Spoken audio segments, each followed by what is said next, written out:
In the spirit of respect, authenticity, and reconciliation, the town of Slave Lake honors and acknowledges that we are situated on the traditional lands of Sawridge First Nation within Treaty 8 territory, home to Indigenous, Métis, and Inuit peoples who have occupied these lands since time immemorial. Councillor Gramlich? Make a motion to adopt the agenda as presented. Okay, we have a motion on the floor. Any further discussion? Call the question. Those in favor? All right, and that one is carried. And there is. I hit the wrong button. Sorry, Councillor Choba. I'd like to move to adopt the minutes from previous meeting of council, November 18th. Motion on the floor. Do we have any further discussion? Call the question. Those in favor? And that one also is carried. Okay, we're moving right along. We'll move into our new business. There is a cold brine pump redundancy and replacement project funds. That would be you. I was like, I don't know what that is, so. Floor is yours, Calvin. Good evening, Mayor and Council. How is this requested for decision meets the strategic objective? Reliable recreational and infrastructure enhances community livability, supports community wellness, and aligns with council's commitment to maintaining consistent and high quality public services. The purpose of this report is to inform council of the purchase of a spare brine pump at the MRC, to outline the benefit, risks, and resource implications associated with replacing the previous redundant pump to support the two existing ice surfaces. Also to provide options for funding. Background, the MRC operates two ice surfaces using a shared brine refrigeration system. This system relies on two operational cold brine pumps to circulate chilled brine solution through the concrete floor piping to maintain ice quality. We have always had a backup and spare pump in our inventory at the MRC. Recently, we had one of our brine pumps fail and we needed to install the backup that we had on site. That left us without a backup unit. If one of the operational pumps that are current there now fails, the facility's ability to maintain ice integrity would be immediately compromised, potentially leading to ice degradation, full ice loss, unplanned facility shutdowns, program cancellations for ice user groups, increased operational and repair costs. Cold brine pumps life expectancy is 12 to 15 years and generally fail due to mechanical wear, bearing or seal failure or motor issues. Replacement units or parts can take days to several weeks to source, especially during the winter season when demand increases. A spare pump allows immediate change out and ensures uninterrupted service, which is a critical asset to our facility. Adding the spare brine pump created operational redundancy for the two pad MRC and significantly reduces the risk of service disruption. The benefits include operational continuity. A failed pump can be replaced immediately, preventing the loss of an ice surface. Service reliability ensures uninterrupted delivery of programs, rentals, tournaments, and contracted events. Financial protection avoids emergency procurement and eliminates the cost of an ice rebuild, which can exceed the cost of the pump itself. The total cost for the compatible spare pump, including delivery, was $14,000. Given the importance of ice availability to the community and user groups and the urgency to implement the redundancy, administration proceeded with the purchase of the pump on November 20th, 2025. Options. Option 1, approve funds for the brine pump to be taken out of capital building reserves, which is a balance of 1.1 million approximately. Option 2, add to MRC repairs and maintenance operating budget, which would put us an additional $14,000 over budget for that GL account. Resource impacts. This critical purchase was not budgeted for in 2025 operational budget. Because of the urgent need for the pump to be replaced, administration proceeded with the purchase of the pump. Relation to strategic planning, mission statement or vision statement, reliable recreational infrastructure enhances community livability, supports community wellness, and aligns with council's commitment to maintaining consistent and high quality public services. Recommendation to council that council approve the funds for the spare cold brine pump in the amount of $14,000 to be taken from the capital building reserve. Okay, Councillor Gramlich. Obviously a no-brainer, and you can't budget for something when you had a spare one there, so it's not like a mishap. Just out of curiosity, what's the turnaround time to get one? Is it they're sitting in Edmonton or something, or is it a 6-month wait or something scary? No, so on November 20th, I inquired, given the go-ahead with the PO, And I'm hoping within the next week or two, we'll have it here, because right now we're kind of sitting on life support. Like we only have Yeah, a bunch of that's units running, okay. so. Okay, Knock on wood. Thank you, Kyle. Counselor Williams? Hi, just curious, how old is the one we do have operational right now? So When that was was that put in, it was before my time, but approximately when the compressors were put in, which is in 2012, I believe it was. So. So it's 13 kind years. of getting to that It's life like- point as well. Yeah. That one's already been removed and our backup one has already been put in to keep the rigs Okay. operating. So Okay. now we're just sitting without a backup. Well, we're waiting for the one that we purchased. So basically, Okay. just need to know where the funds are gonna go or come from. Thank you. Yeah, Okay. problem. Counselor? Is that wrong again? Counselor Bows? Just a quick question, just because we are talking about budget. If we kind of know that these pumps are going to be coming up to the end of their life, are we putting a spare one in the budget so that then, I mean, if it was in the budget, then it would be easier to get approved? For If- sure. So there is some asset management stuff that we're working on within our department. Okay. We don't have everything in place yet, but that is something that we're working towards for sure. Okay.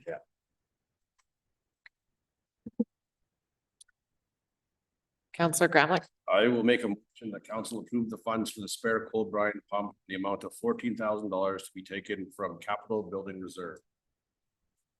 Okay, we have a motion on the floor. Is there any further discussion? Call to question those in favor. And that one is carried. Thank you. Okay, we're gonna move right into it, into our budget discussions. Just a note for, I'm sure we have the adoring public on YouTube there, but this will be run a little bit differently as there's gonna be multiple recesses during this, as it's a longer discussion. So if we do call a recess, just a heads up that there will be more than your typical council meeting, as we expect it to run a bit longer. And there might be some times when we need administration to go take a look and answer some questions and find some documents. So just wanted to give that caveat that it might look a little bit different with some stops and starts. And that's why. And with that, I will turn the floor over to Roland. Perfect. Good evening, your worship and members of council. I have emailed everybody and you have before you the draft 2026 operating budget. Just to kind of go over, I've worked with the directors and the management team over the past couple of months. And we have a couple of proposals before you. Overall, we're not looking for a whole lot of changes. While you do see the increases there, really the main focus was to take a look at our current service levels and try and maintain what we have. With a couple of increases directed by council last year, namely the MRC and pool. For the most part, we do have quotes and actual evidence to support some of these numbers. And in other cases, their best guesses while we're awaiting some final numbers.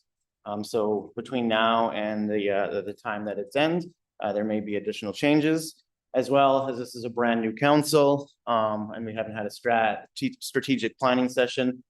We generally don't have your input yet. We're going to get that in January.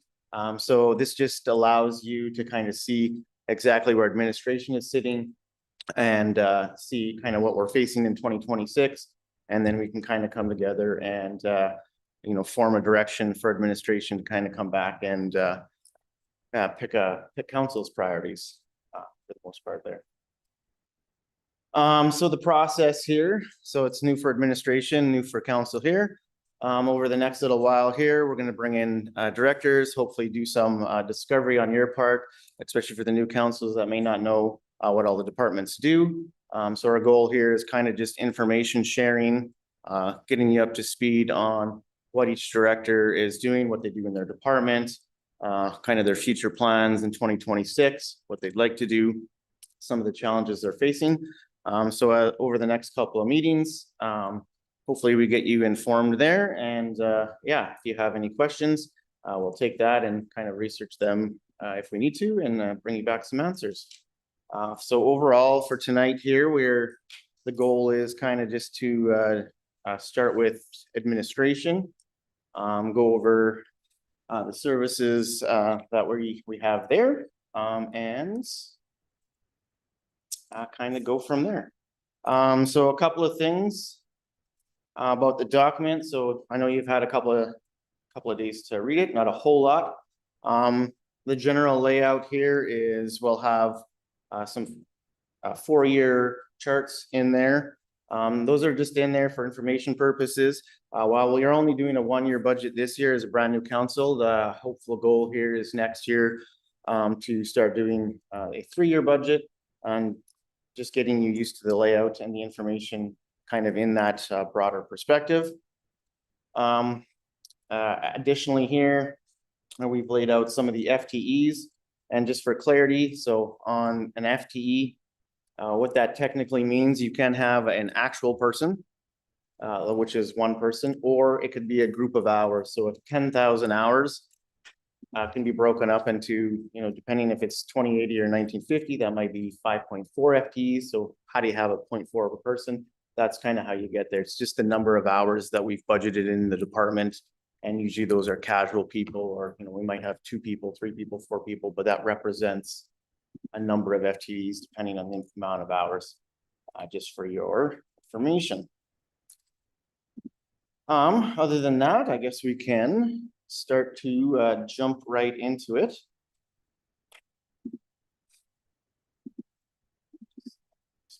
Here. We're starting with general administration, is that correct? So yeah, so on the document you have there, if you can jump to page 15. So when we talk about administration in the town of Slave Lake, there's a number of cost centers and other functions that kind of go to support that.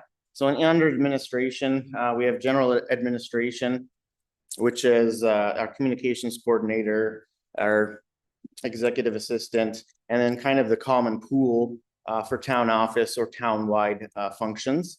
We also have the CAO budget, project manager, corporate services, which encompasses human resources and health and safety. And then we have finance and IT. And that kind of makes up the general administration budget. As for the FTEs, we can see that in 2023, we had 16 FTEs. In 2024, we added 1 IT position.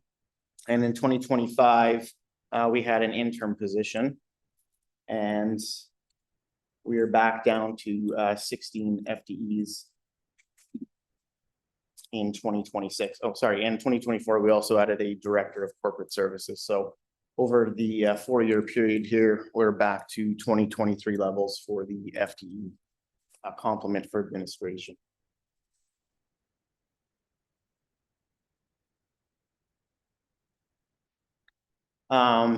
Just a general note as well on this one, it's already on there, but if you do happen to go back to prior year's budgets, some of the figures will look a little off, and that's simply because in this one, I've combined finance and IT. In the budget published last year on the website, IT was budgeted under corporate services, so just a little note if you're going on the website and looking at past ones, there's just a little bit different, but this one's all consolidated with those figures changed. So with that, I'm just going to jump right into general administration. Council's good, everybody's there? On the page, general administration, we got that? Yeah, Perfect. Okay. page 19.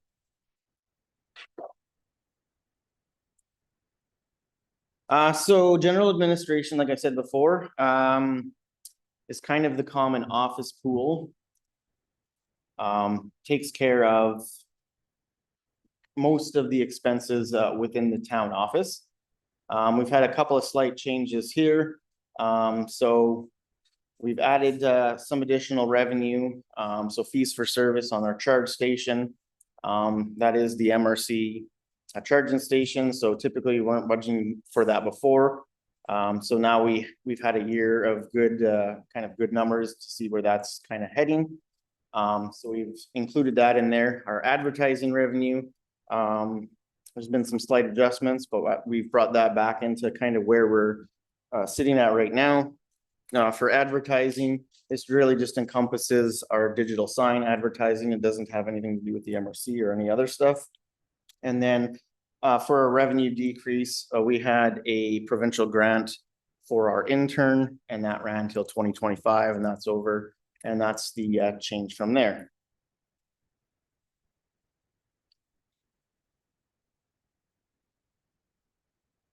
Do you want us to ask questions if we have revenue detail? Do you want to go over the major changes first? Would you want me to, we can do. It's whatever you have want. It's probably easier to do it if I just do a section and you ask your question. Okay, so I have a couple questions on revenue. I see that we have the fees for service for the charge station in there. And then from the actual, for 2025, we have, if I can click to the right document. From the actuals, I see that we're closer to, I believe it's the 6,246 for the year to date. Yeah. So projected out with a, I assume these, based on what I know, these financials are, we'll call it 10.3 months or 10.7. We got 1.3 a month left with the Visa bill not coming in yet. Then if I projected that out, that'd be closer to 7,000.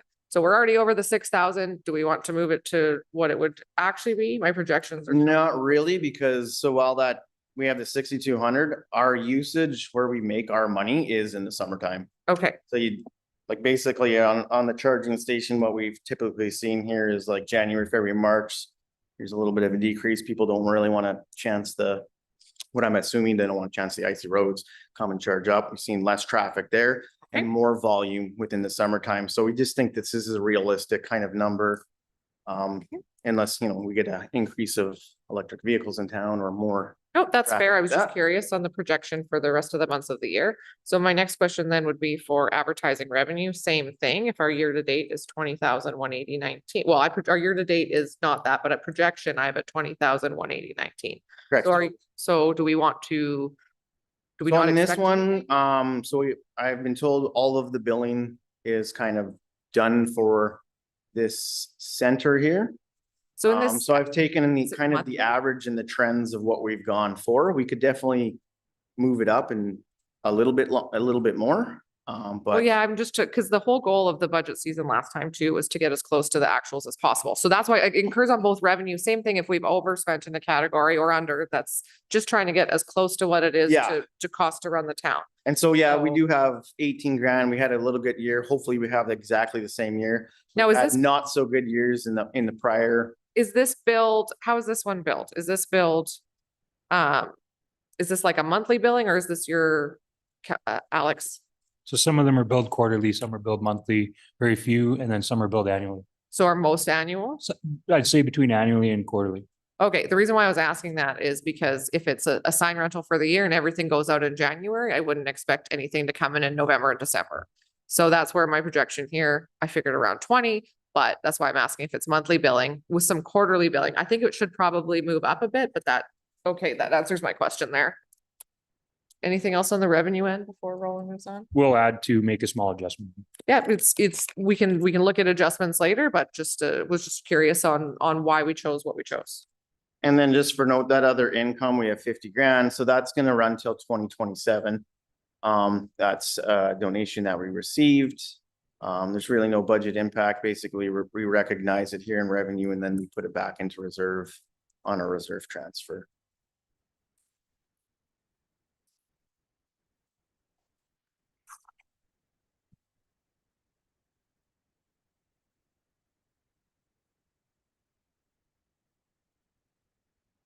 Any more on revenue?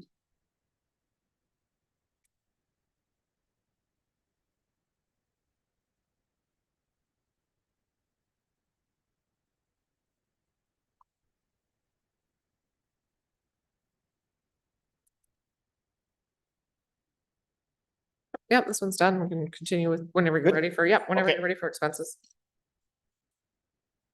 Salaries.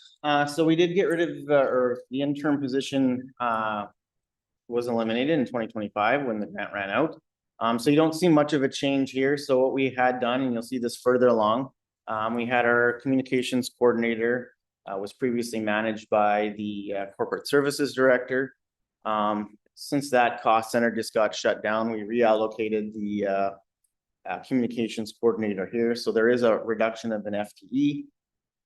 Overall, as we've seen at the top, there. Budget wise at administration, it's just easier if we put them here for now. Internally managed and, you know, there's a slight reduction there. For hourly wages, so you see this big 140 grand.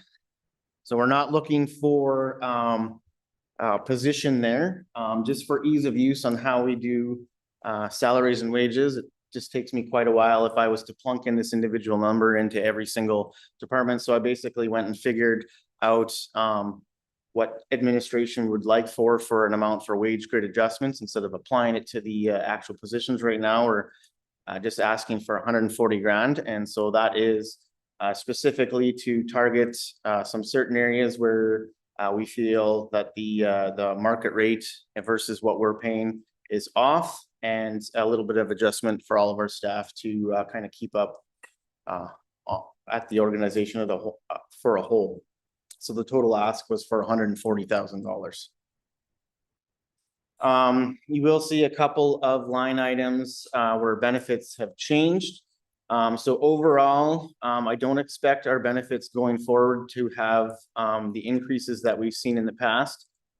So basically talking to the insurance or our benefit company, Slave Lake's actually been kind of on the beneficial receiving end for our benefits. It started out 3 years ago that for every dollar we paid, the insurance company or the benefit company paid out $1.56. So we were getting a 56-cent per adjustment. They were subsidizing us. That's slowly been kind of increased over the past couple of years here, where we're now kind of in line of exactly where we should be. And so we shouldn't see too many more benefit adjustments, assuming that the overall package stays the same. And so in some instances, I've just gone and adjusted benefits where they needed to be on that end. The other part of the benefit package or benefits as well is our CPP and EI, and those are adjusted based on the expected 2026 rates. For travel and training, so the $1,500 increase here, simply moving the communications coordinator from one department to the other and adjusting the training budget accordingly. The only other kind of bigger ask, and of course we've talked about this in previous budgets, is bumping up our legal services from our current, asking for $15,000 more. That kind of brings us more in line where administration is sitting for a lot of the legal issues that we dealt with, or advice, or anything of that nature. So overall, that's kind of the ask. Is this is just bringing in line to where past spending patterns are done. Legal can be up and down. You can never really perfectly target this, but it just overall, this is giving admin more in line with kind of the support that we need. Counselor Bass? Quick question on the benefits. Do you guys take it, I'm assuming we have a broker, do we take it to market every few years? Yeah, so we go through. I just ask just because I do it about every 3 to 4 years, because I just find that they like to creep the costs up. And as soon as you challenge them about it, then they bring your costs down again. Yeah, so we're through, they changed their name. I'm gonna call it Alberta Municipalities. I think it was 80, yeah, Alberta Municipalities. And so what the company that we dealt with, so we do take a look at other brokers. Our current one is through the Alberta Municipalities, and what their specialty is and kind of the benefit that why we go through them is they realistically just deal with nonprofits and municipalities. Okay. And lump us into a group there. So we have we do every couple, I would say 4 years. Generally with our other tenders, it's kind of lay out an RFP and take a look at kind of other companies and stuff. And throughout the years, that is one thing I usually get on a monthly basis. Is somebody looking to provide us with benefits. So we do cost analysis quite a bit to see kind of what's out there. I find with Alberta Municipalities, because they cater to municipalities and nonprofits, there's not as much overhead, and they're able to give us a little bit better rates, because at the end of the day, they're not really looking to make a profit as well. Okay, thanks. Okay. Okay, so contracted services.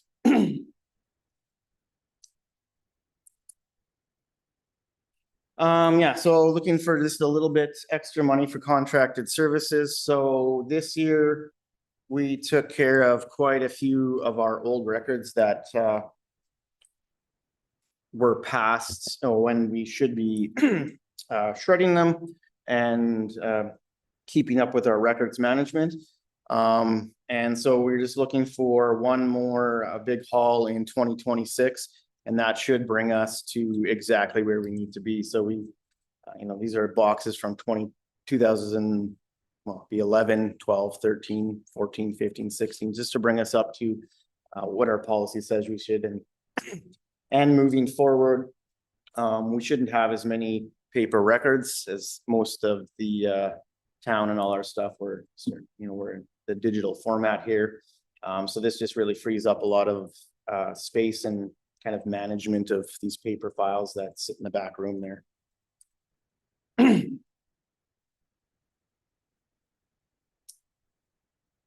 Insurance, so overall, there is slight adjustments to insurance overall. I do believe the increase is about $20,000. I do have a sticker on that one as I'm waiting to have a meeting. So we've had a pre-meet with our insurance company. They've gone out to market. I don't have a finalized rate yet. So this one is one of those ones where it's my best guess based on past increases and kind of talking with our insurance broker there in September. So we might have to revisit that once I get some market rates back. However, we do have an increase expected. That would be twofold. One of it could be the market's actually increasing. And the other one as well is in 2025, we had a huge building valuation.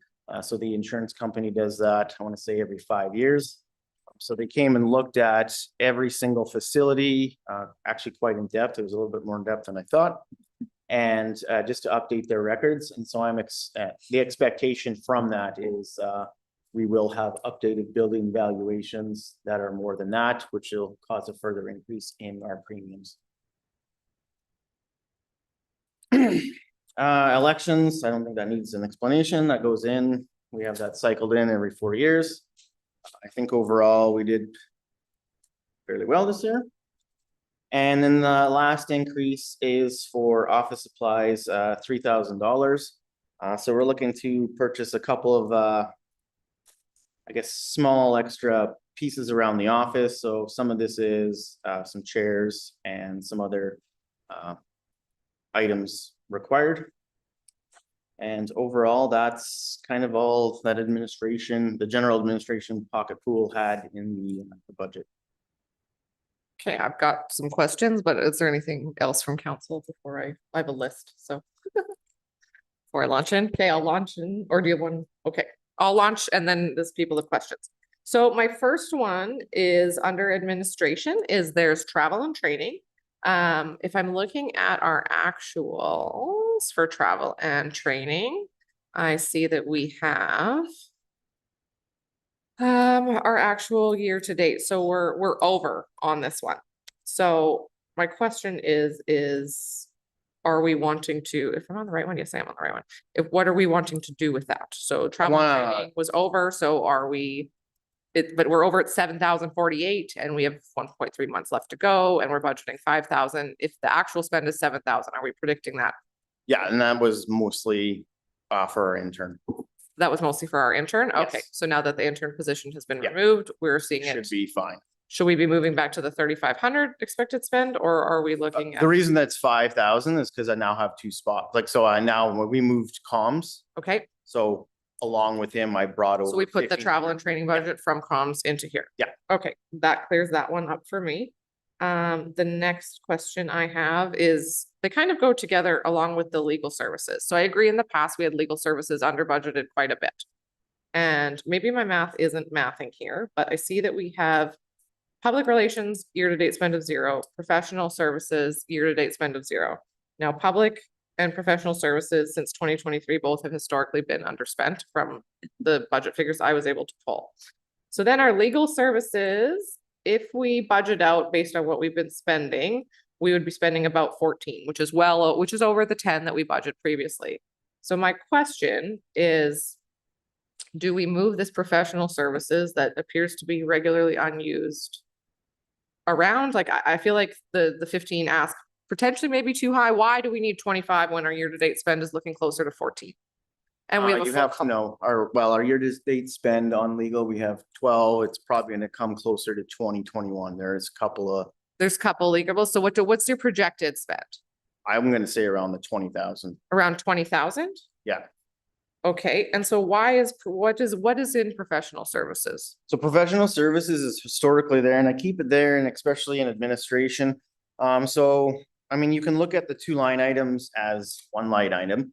Professional services is anything usually CAO or administration related where we need additional help. We might go and get a speaker or some kind of support or like a professional person to come in and help the organization. We haven't used that as much. Could I get rid of the line? Yes, it's still, we left it there just in case CAO or, you know, there's some that supported line where that's kind of generally the pocket there. If we don't use it, then realistically, we've been eating it all up with the legal services. Well, that was more of my question, because to me, it made sense. If our expected spend is 20 for this year, then we have full complement of staff, and barring knock on wood, anything, you know, too dramatic happening that you would need legal services for, I would be budgeting based off that. So that would involve, you know, moving that professional services. I agree, we haven't been using it, and in the last 4 years, we haven't really seen a need to, but that's okay. Just information Yep. gathering on I never understood what was in there. Yeah, It just sits there and it carries forward, and I'm not a huge fan of zero budget line items sitting there and moving forward. So I was curious what we used it in the before time. Yeah, that's just a pocket of money, just so that it's, if we do want that, or that it's kind of And- available, and we don't have to be like, hey, we have legal, but we don't want to use the legal, we want to use. And so council and CAO have their own legal budgets, correct? Council does not, Council does not? correct. Okay, I thought we had 5,000 for something, but I'll take You have, yeah, for professional for services. as professional well. services. Okay, so. And that one is generally, so we haven't been doing it again. Generally on the council side, we put that in there for strategic planning. Okay, which makes sense, because we do have strategic planning every Yeah, 4 years. and for depending sure. on exactly how much we've spent, so strategic planning again can fall anywhere from 4 to 10 grand, depending. Right, depending on who that's you so that- choose and budget wise, but we can be conscious of that too. Public relations, we don't use that either. So public relations, again, I'm gonna say we had a changeover in CAOs. Yep. Probably didn't have, you know, wasn't a priority this year. Okay, In the past. Again, this is, well, it's in an administration, usually I can get CAO approval to what we do that, so we did our Voyant Alert. When we had those prize packages, Engagement HQ when we had the prize packages. Just various things where there's kind of an outreach. so this is more of like a philosophy thing versus Yeah. an this is- essential service thing. Allows admin to have a tiny little bit of spend for that. So this year, just with the changeover, I just don't think it was fully utilized. Counselor Gramlich? Obviously, you could budget $1 or $1 million for legal. It's gonna cost you whatever it's gonna cost you, right? But mayor and or council, would it be better if we consolidated it in one line with legal / professional services, and then you build a little cushion in there, but it's kind of from one thing and it's not. Well, that's, my thought was, that's why, and again, we don't necessarily have to make any decisions during the meeting, but my thought was the same as that, is move professional services, that 5 grand budget down into legal, which would make, for the 2025 budget, would have made that 15. Understand, projected, it's gonna be too low. Roland indicated that's why I asked what he figures it's gonna be is 20. So, you know, that's 20 to 25 on here, but I'm more comfortable with the 20. And that would change that there. I don't like I said, and it's budget philosophies, it's different ones. I'm not a fan of zero line items carrying forward. I think all of administration is well aware of that, and it just depends on who it is. And that also depends on at the council table, what everyone else is comfortable with as well. So it's not just it's just anything. And Councillor Gramlich as well. Yeah, obviously, four of us are here again, and there's typically carryover, but that way it doesn't end up there like, hey, this is this professional services and just turn off. Oh, no, it didn't. And we need to spend it, right? We got to call in this guest speaker, like then it's that I would like it there, but it's not a hill to die on, but if it was in one line, it would be. I agree. Yeah, generally for these ones, that's why I look at it both. So it gives us the option there, but if we didn't use it, then it's utilized under legal. And has been. Okay. Anything else on legal services? I have more. Okay. Oh, right, I had the wrong travel and training when we answered that. Freight and postage. So freight and postage are actual spend. Year to date is 32,318. If we project out for a year and a half, I'm 36,000. We're budgeting 29 for 2025 and 2026.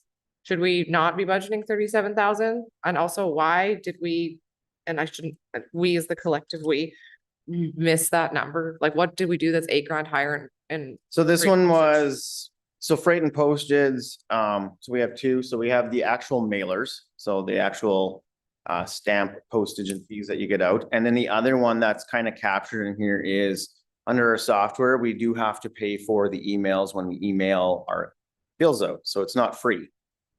So depending on how many emails that we do send out, we do have to buy different packages at different times. And so this year we were just slightly over. So I don't think we're going to be 37 on the freight and postage simply because we just went and bought a package here just recently for our, we call them e-sends, our email sends. And that's kind of, that'll carry over hopefully until February, March. so with okay, so the year. So our ideal thing here is to hit that 29 We are aiming, mark. okay. That really is our goal. And of course, with the change in software that's coming up, it's not quite clear to me exactly, there might be some potential there to reduce it depending on how they bill for their kind of e-send program. Right, and How I so, get to distribute. and that was my question, is just because it doesn't matter either way, either higher or lower. I'd like to know what we actually spent. So Yeah. if you're saying 37, okay, like, that sucks, but. Yeah. Is that, so we're confident with the 29 then? Yeah. Okay. So the next one I have is hospitality. So we have 3,000 budgeted.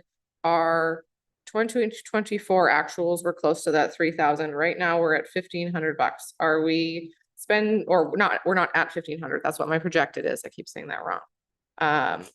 Is the 3,000, like, do we have stuff coming up with Christmas? What do we expect in the next 1.3? I think again, this one more is just due to a change in there. There probably wasn't enough time to Okay, fully utilize okay, those budgets. So yeah, and I do believe there's a little bit more than what we have in there coming up.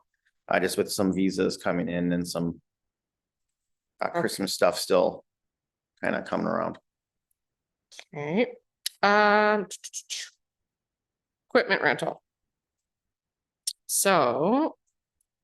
Equipment rental, hold on a second. So my year-to-date actual for equipment rental is 24,326. Now, equipment rental is photocopiers and other things, correct? Yep. Okay, so that's paid monthly, yes? Nope. How was it quarterly. paid? Yes, quarterly. We pay 4 payments a year. Okay, So there's still 2 more payments. And then we have also included in there, just because it's easier, is just the per paper charge. So there's still 2 outstanding, two payments left to go. So I pay them in Quarter? December. okay, but not okay, there's one payment for each of the Yeah, sections. Yeah, I got 2, we just have 2 machines in the office.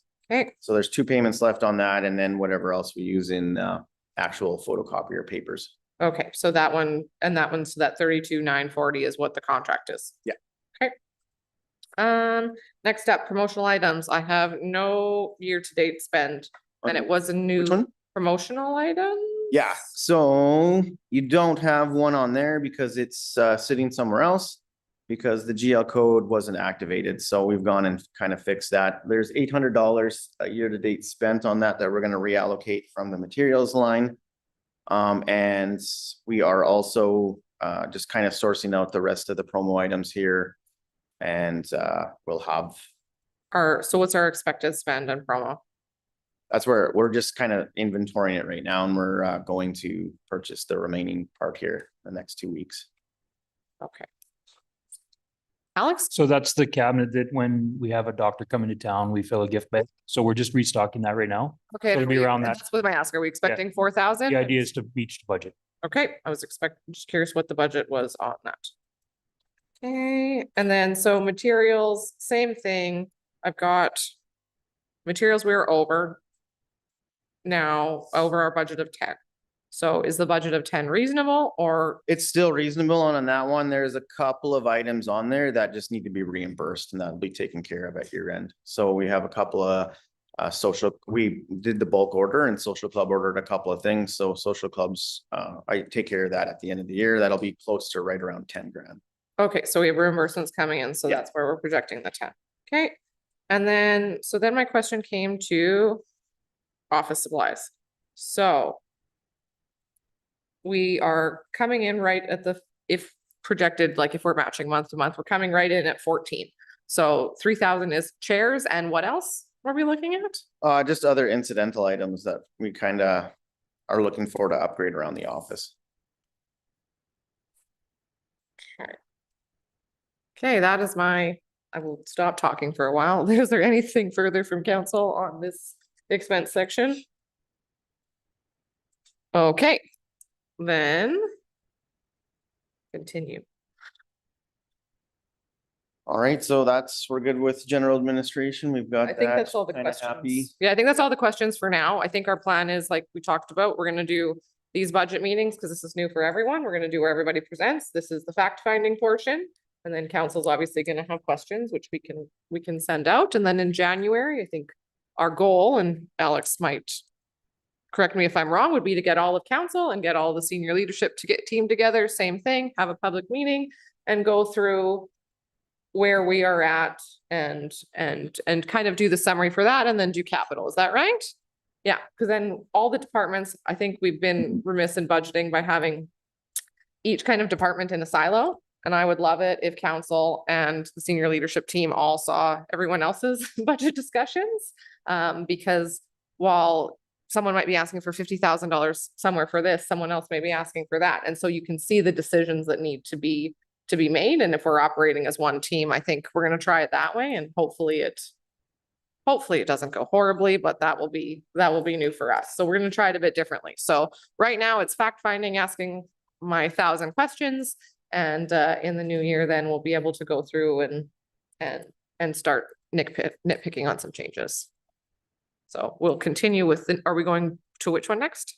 Alex, Continuing on, maybe the CAF. hold on. So can I just ask, we are capturing questions and some potential. So could you just maybe point at us or give us the nod if you want it documented for as we're going through it? Sure. So we captured about 4 or 5 there, but not every question you had was documented. So just let us know the ones you want us to follow up, please. Yeah, definitely. We can, if there's something that we want more information or we want to follow up on.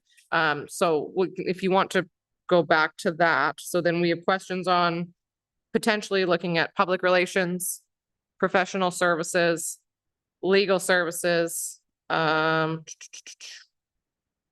on. Oh, I had one on memberships too. We'll go back and hold on to that for a second. Hospitality, we can take a look at. From items was handled, materials, office supplies. And then I'm gonna pop back up. Sorry, I missed one in my spreadsheet. Memberships. So I've got. Hold on, year to date There's one outstanding invoice that just came in the other day. for So 3 grand. memberships, so we have 2 memberships for administration. And those are both, both for council. Sorry, I just gotta. Yeah, no, take your time. If you can tell me what's, because we budget The 12. two there is the, oh, sorry, we have the AUMA. And what's that? That's our annual, Yeah. rate. No, but how much? Sorry. Roughly 9,250. Okay, and then the other one, And then you have FCM, FCM, and that one's how much? roughly about 2,500. We also have Alberta municipalities for about 8,000. Pardon? Alberta municipalities for about 8,000. That's, well, we've got 9,250 is AUMA, so Alberta, well, it was AUMA, That's it's Alberta AM. municipal, Alberta. Yeah, So I got 9,250, sorry, Alberta municipalities is 9,750. 9,750, and then And 250. FCM is roughly 2,750. Okay. Perfect. I was just curious what was in there. That is, now I'm done that section. Okay. He's, an invoice coming in for what? Yeah, he said Yes. there's one more, the 2751 for FCM. So we That- just got. That the, maths. Okay. What section do you want to move on to next? Ron? So just carrying on the page, so we can flip right down to CAO. Okay. So really, there's no, the only adjustment made here, so salaries and benefits. So last 2025 really wasn't, I just budgeted to the grid. Yeah. So the number last year was just kind of a non-aligned grid number, so this brings us to the current grid, and again, the benefit adjustment is just a two changes on to reflect the actual benefits and the CPPEI adjustment. Does anyone have questions here? I do. I'd say a lot of the Talking. variances here is just simply the changeover in, Totally. Mine is actually like the salary benefits, well, benefits, because CPP and EI, the percentages didn't go up, but the cap went up. So for anyone that will be reaching the top of the cap, then it ends up being about 5% for those, Yeah. you know, for that. But the percentages, I think one went down like 0.01 or something. So that's fine.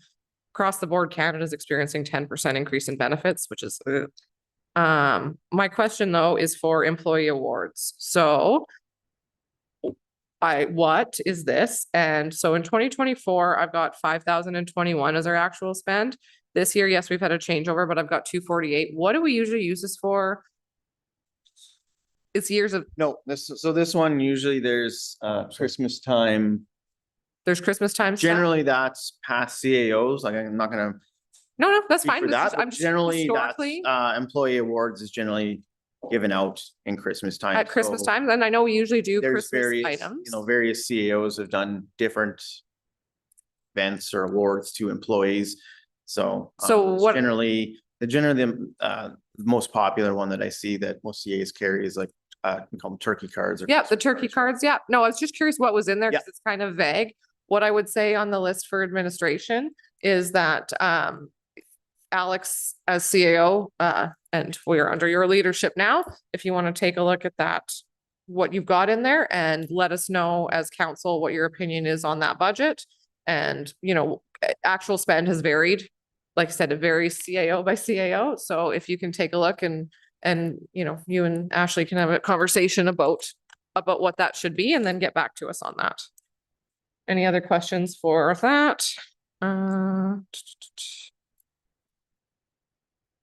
No, the rest looks pretty, so professional services in here, but that's not that high either.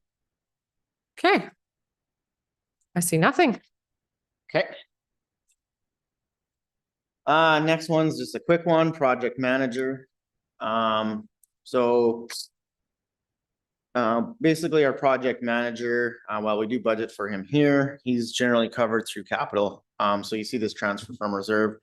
So he goes through and we basically capitalize at his costs to our capital budget, to the various projects that he manages here. And so not a whole lot of changes here. I think the biggest one there is professional fees. So he's been working on his engineering degree for quite some time and successfully became a PN this year. So we just bumped that up to recognize that he now has a professional designation to take care of.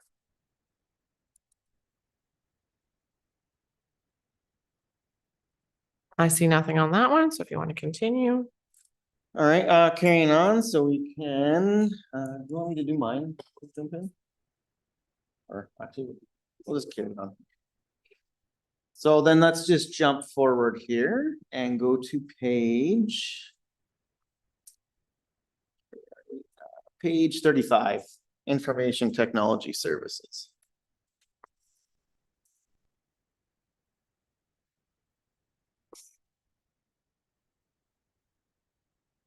So currently right now we have 2 employees in our IT department. We have a manager and an assistant. And those 2 look after basically every single piece of IT in the town of Slave Lake, right down from keyboards to integrating software, to helping people out, to keeping the entire town, all of our spots, the, shop, MRC, fire hall, kind of doing the day-to-day needs of the IT. It's definitely, we have, when it went from 1 to 2 in 2023 to 2024. And there's still probably enough workload for one other FTE. They are supported by a professional company. So the two do have some knowledge and expertise in some of the some IT related matters, but when it comes to really, really high end server issues or cybersecurity or something that we really just want a really high tech person, that's where we'll go out on our contracted services and kind of grab that kind of professional help. So the day-to-day things they definitely take care of. And anything higher than that, that's where we have professional services that kind of come in and assist us with our IT needs. Overall, the biggest challenging part here, again, is just cybersecurity. It's just a fast-moving, complex kind of situation with IT. We also last year went out to market and purchased cybersecurity insurance. So prior to that, the town just had the base package, which only covered $50,000 in the event of a breach. The average event we're being told from municipalities can be anywhere from $650,000 to a couple $1 million. And so part of the requirement there was that we go and kind of beef up our IT. With that, and now that we do have that, and now that we do have compliance regulations from the insurance company that we keep up our IT infrastructure to a level that they're willing to insure.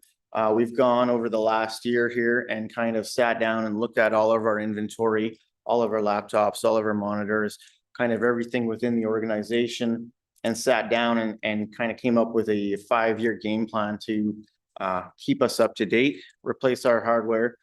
Some of the issues that we're running, and we're basically on the tail end of that, but we did have a couple of laptops and computers that were from 2013, so 12 years old, definitely not compliant. So we're on the tail end of that, and our new plan here that we laid out, it basically replaces everything within the organization on a 5-year rotational period. So it kind of maximizes, we push that 5-year limit where computers and other IT infrastructure kind of gets towards the end or not supported. And so we're continually upgrading. The IT plan also integrates cell phones within the organization. And so we really did a really deep dive on that. And so the number that we have in here supports kind of that approach with the IT department. With IT as well. So it was managed by our old corporate services director. It's now falls under my realm. And so some of these changes here, I'm taking the department in just slightly different directions. And we can kind of see that going through. So with that, that's kind of the rundown with IT. We can kind of start going through some of their the budget line items here. So it's the first one, we had that cost recovery computer purchase program. So this is an old program that we used to run before COVID, where employees could purchase computers through the town.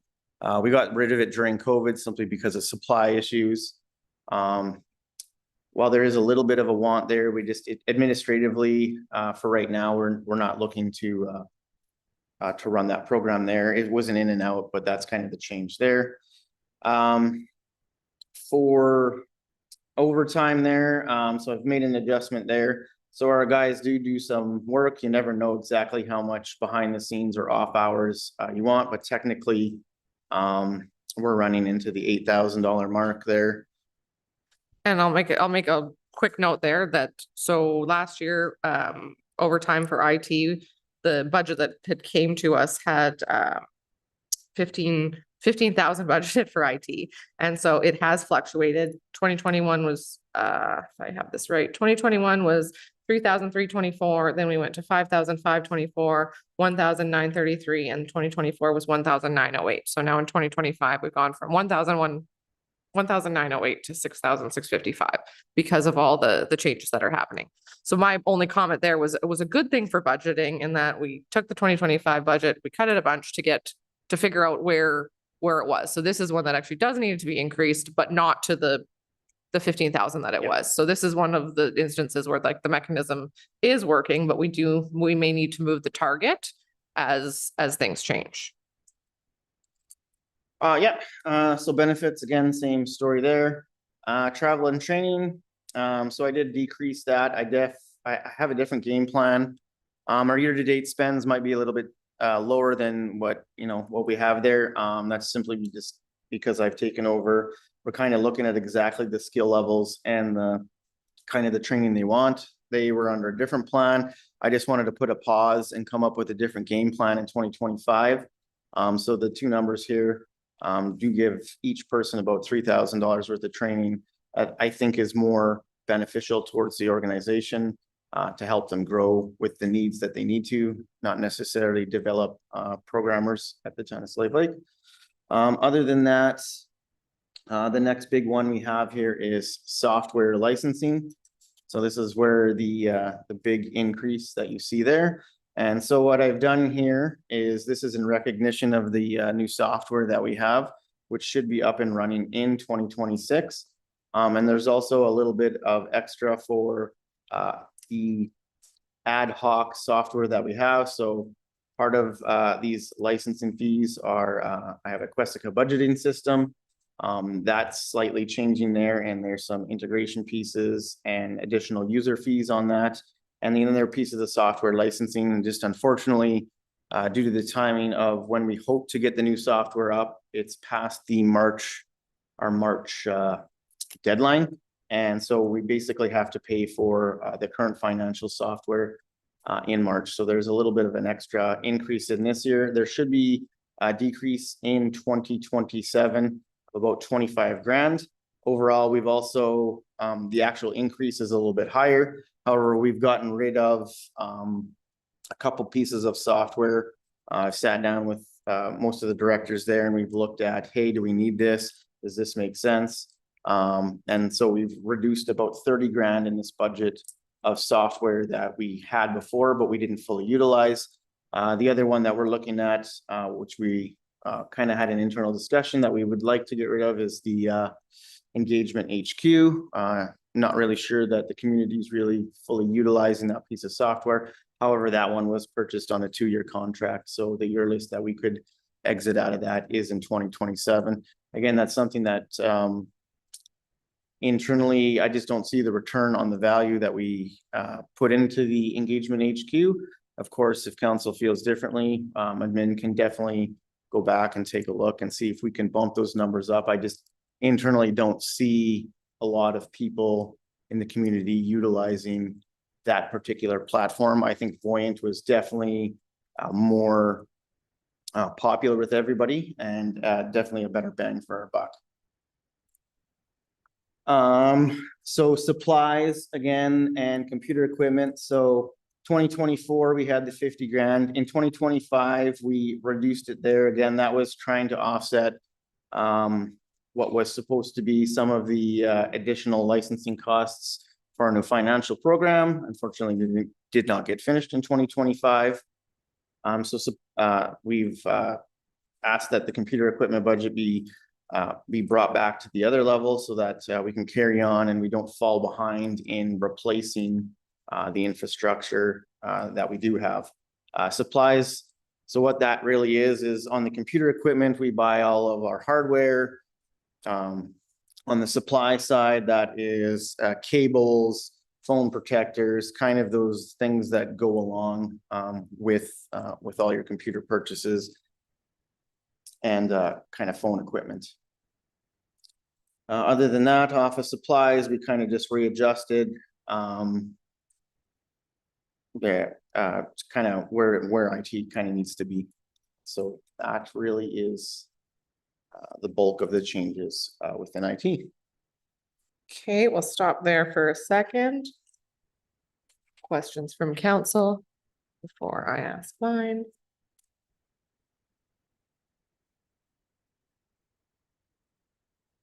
I'll give everyone a moment there.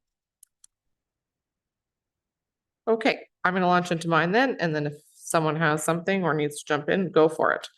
Okay, IT. Sorry, I just have to navigate to the right part of my document. Okay, so travel and training, I appreciate that we have a plan for this. Historically, if we go back to 2021, so the travel and training budget has always been a little bit higher for this department than what the spend is, like quite a bit higher. 2021, I've got 576, 2022, 1,556, 2023, 1,791, and 2024, I think is 2,600 bucks, which is the highest. So I still struggle with, I understand that we have a plan, but every year when the budget comes back, we've talked about that we have a plan and the plan hasn't been enacted. So I guess this is more commentary and less question. It's been back 5 years that the budget has been 2 to 3 times what the actual spend has been in the previous years, and it's not used. So I have a hard time parking it there. And every year it's just like, okay, we have a plan, we have a plan, we have a plan, but then the plan doesn't happen. And if the plan's not gonna happen, that's cool. I do struggle with that one. So that one's just more of a commentary that historically And- speaking, we're well under. Pre-2023, so in 2023, we had 1 FTE. So while we did have a plan, having one guy try and manage the entire Sure. organization was just, there was absolutely no time. No time for We had a training. course that he would like to go to. We'd have a server failure, this would fail. And so hoping with the 2 now, there's a little bit of a stagger where one can go and the other can stay back. Okay. So that we can actually get some of this stuff off the ground. No, that makes sense. I was just taking a look at it going, our projected spend is gonna be 1,200 bucks if there is courses taken in the next, month. So Yeah. it's a, So again, yeah, and this year, I just want to reiterate, there was a direction given prior to taking over, Mhm. and I just have a different vision and wanted to, hold our horses, let's relook at where we're going. and are we identifying specific courses that we want, or is that the plan to identify specific Yes. courses? Okay, Or it's specific training per se. That's what I it might mean, be whatever across it the river, But is. yeah, course might a not little be bit the right different vision word. for the department. Cause I do find, and that's just a thing from personal life, if you don't identify like, hey, here's some options for you that might be good. Just having a budget line item saying, hey, here's $3,000 for training. If we're not navigating to, okay, you can take this 1-day course on XYZ and here's how it relates to what we need to do. Internet services. So did I have a question about that? Oh, okay. So that is for the fiber at the town office. Okay, I don't think. So that one is budgeted. I don't know why I have that in there. Oh. Sorry, I'm losing my own mind. Software licensing. Okay, so this is the big one as we talked about. And I do see a large increase of there of the 102. The way this document is written is it sounds like it's that 103 is all the additional software that we need. Generally, additional software that we need would be like a capital discussion. So how much of this change is additional modules would be one of my questions. So I am budgeting for our current financial software. So that was somewhat removed in last year's. And so that's because we have That's our diamond. that's the annual, right? Like, Yeah. so I'm trying to separate what of this. So the additional, the actual increase is 140, but I've reduced some of the software that we had to get to our actual increase of 102. So Okay, I've removed about 40 grand worth of software that we weren't utilizing. okay, So the actual annual fees right now is pegged at 140, and that is the subscription fees. Those aren't, in addition to this, I also have implementation fees for 2026. so what are the implement, I guess, So that's what was covered under the capital we had for the 3-year project. We had about $800,000. yeah, So a year-to-date spent on that implementation fees of roughly around 6. okay, Last year we did capitalize, what they had is a small operating thing. And then this year, the whole plan is to get this rolling out in 2026. So in 2026, I have the remainder of the implementation fees. Plus, with the software being up and running, we have the current subscription fees or the annual fees, and that's what the annual fee is. So I could put a peg in this one where I am in discussions with the software company on exactly how much I need for the annual fees. I don't have, Yeah, because my question. I don't for- have a, You don't have the answer. I don't to have that the right now. answer, or a little bit more complicated than that versus what I need to pay for versus what gets rolled out.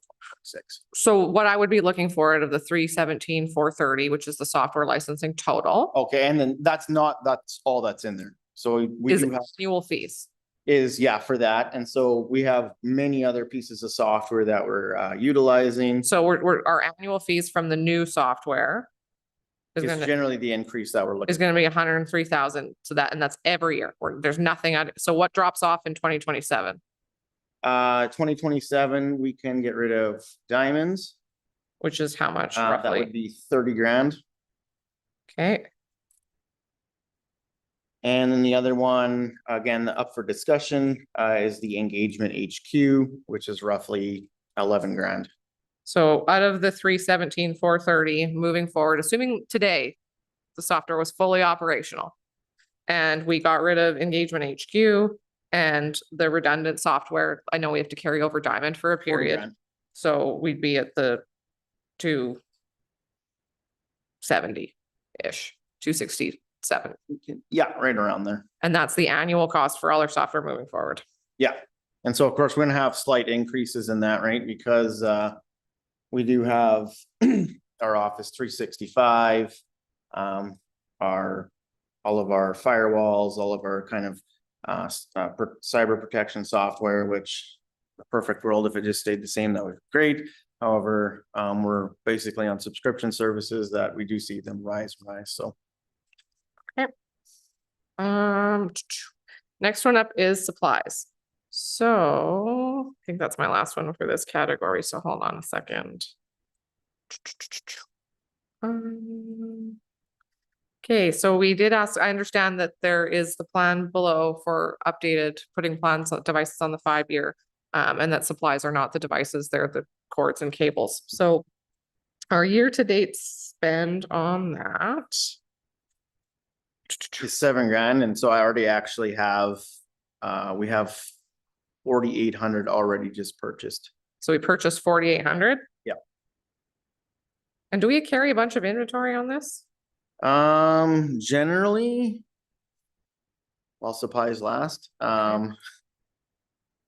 so I mean, year to year, sometimes we do, sometimes we don't. A lot of them, they just get used up. So if I take a look, so assuming the $4,800 invoice isn't in there just yet, and I do a projected spend, I'm at 8,700, I add the 4,800 in, that takes me to 13,573. We've got a 2025 budget of 13, and we're asking for an additional 2 more. Yeah. So are we not, just- do we not have enough budget in this, or? I'm just in, like, this is for cost increases that we see going forward on some of the items that we're purchasing. They're not staying the same amount, so we're trying to tread water with what we have. The increases, and when you see inflation, IT is definitely one of those areas where I'm seeing costs go up for the current supplies that we're purchasing. Okay. Anything further from council on this one? Okay. Is there a smaller one we can do next? I don't know which one, what's left for this. Smaller, sorry? Department wise, I'm just budgeting time for a break, so I can, Oh, we I can just have either, finance left, so if you want to take a break now, that's. yeah, now would be a good time. We'll take a break now. We'll take a little bit of an extended break, give everyone a moment. And so we can turn the audio off, Brady. No, you can turn video off as well. It'll be a longer break. Thank you.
Welcome back.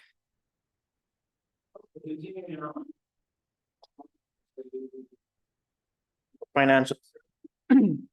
So within the finance department, we process all of the payments. Take care of all the budgeting needs. Basically anything financial related. We take care of payroll, administration. Also on our portfolio is insurance administration.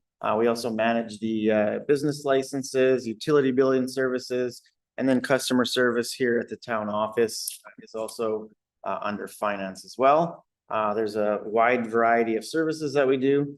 We not only keep records for the town of Slave Lake, we also take care of the Slave Lake Airport Commission and the Wildfire Legacy Center. And this is all done within just our small team of finance. So overall, that's kind of the big broad picture. Anything financial related, my team takes care of. As for the budget amounts here, when we continue forward, so we've made a couple of adjustments there. I do have one I'll talk about in just a second here. But revenue, not expecting too much changes on the fees for service. Business license revenue, I did drop that down. So the original intention here, the trend that we did see right after COVID was a kind of a spike up in business licenses. At the time, I wasn't too sure if that was, hey, is this a COVID bump, or are we actually seeing an increase in new businesses? I think now that we're kind of far away from the trend of growth, I'm actually just seeing kind of more of a stabilization or a decrease at $75,000 to $78,000. So that kind of bump up in the COVID years where our projections were to grow our business licenses, we've kind of seen that stabilize kind of around that range. So 90 grand wasn't really a realistic target. So we realigned the revenue there to actually what we're seeing coming in through the door. For the salaries, so I just want to make a note on the sheet there. So you have the number in front of you at 523,700. That number should be 508,800. And as well, the benefit line says 145,700. That line should say a 129,500. So a little bit different than what's stated on the document.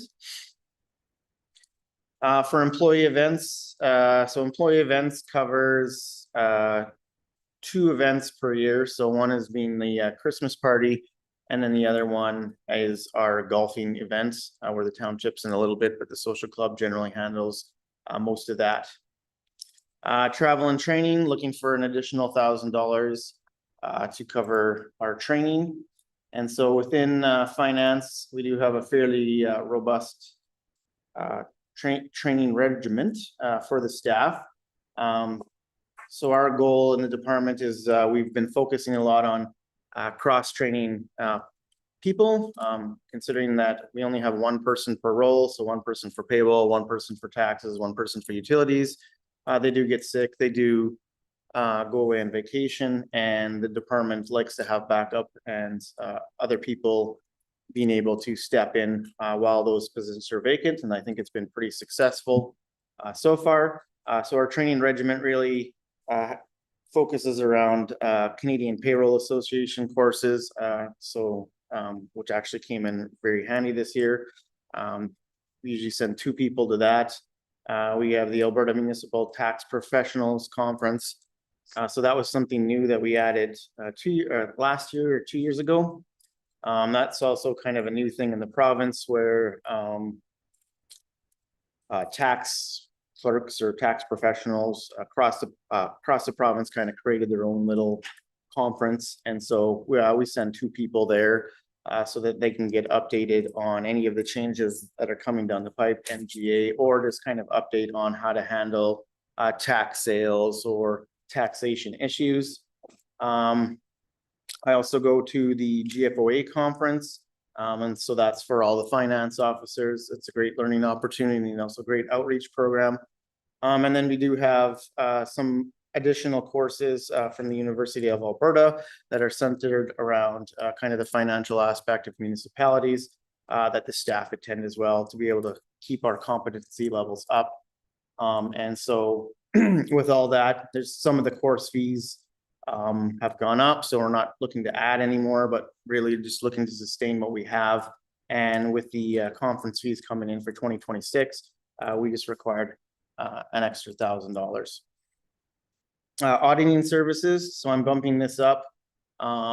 Slight for a fee increase, but more or less, there's additional services that we require. Some of the lease agreements that we have for the province and some other entities also require a small audited statement that we prepare, and the auditors assist us with that. So an adjustment to bring us in line with where we're at. Taxation services, so this mainly revolves around our assessor. And the increase there is just due to the increased fees that we have coming down the pipe for 2026. The other adjustment made was professional services, so we just dropped that down to bring it more in line with some of the fees that we're paying for. So we do pay for a couple of professional services, their taxes and other items.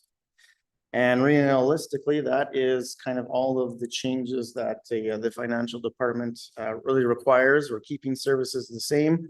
Our really big focus in 2026 is going to be on the implementation of our new financial software.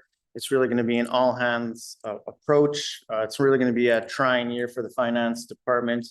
Not only do we all have to kind of keep the boat rowing, we also have to learn a new piece of software, implement a new piece of software, and there's a significant chunk of work that's going to go into that process.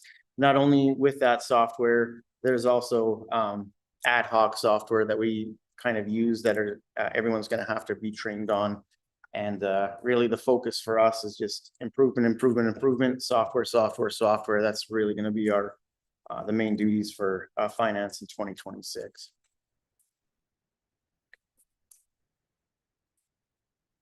Questions from council to start it off? Okay, I will launch into mine, and you can stop me as I go. Cause surprise, surprise, sorry. Okay, let's go through this.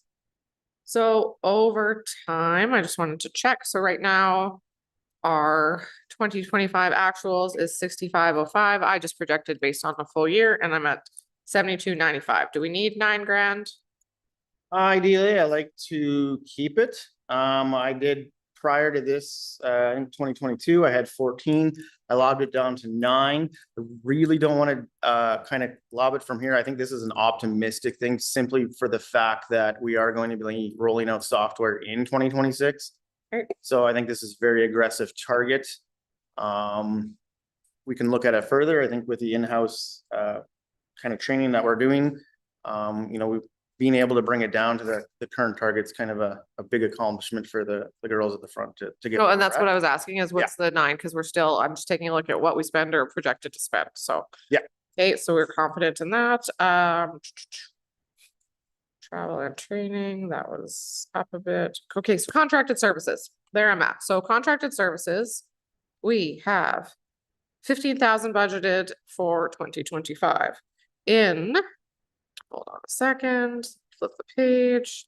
In 2024, we also budgeted 15,000 and didn't spend anything. Same with 2023. And then I have 2022 is 4615 and 2021 is 56. So we haven't spent in 3 or 4. Correct. So What do we basically need on for? here, I usually go to the IT. Contracted services is usually generally above where they're budgeted.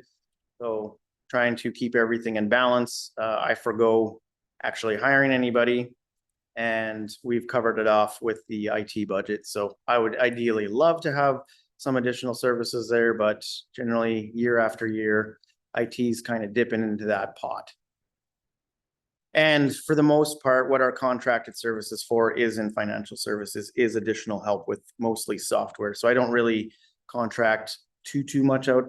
Ideally, if we wanted to move it, I would just move it over into IT. Really not an issue there. However, we do spend the money. Okay, yeah, ideally, I would like to see it in the correct department. Makes it hard to budget when we're flipping amounts. I understand what you're using it for, but if we have to move from one to the other, then I need to be looking at the IT department as here's what the IT department is spending on contracted services. So let's put that on the list of things to revisit there.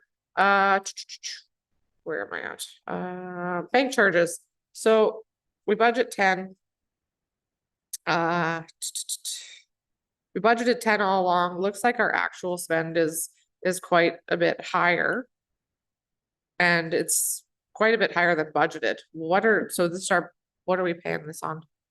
It's about all the fees and your monthly fees that we pay through the Did they bank. just increase dramatically? It just depends on the nature of what's going on, how many NSFs and all this, the other things that we encounter. Okay, yeah, I was just curious because it just seems interesting because it's up quite a bit. And that from what we one's- budgeted. Haven't really touched that, the bank charges in probably 10 years. Yeah, well, I'm just They confused. 'cause- fluctuate around there, I'm best guess. Yeah, maybe we can take a look at that. I'm just wondering, which seems higher than we're budgeting, right? Because it's $5,000 off, so I want to know if that's actually what it's going to be. Maybe we can take a look at the trend on that. Same thing, so credit card and late fees, I'm assuming these are just like the credit card fees for the corporate cards No, this is credit card fees that's charged at the front.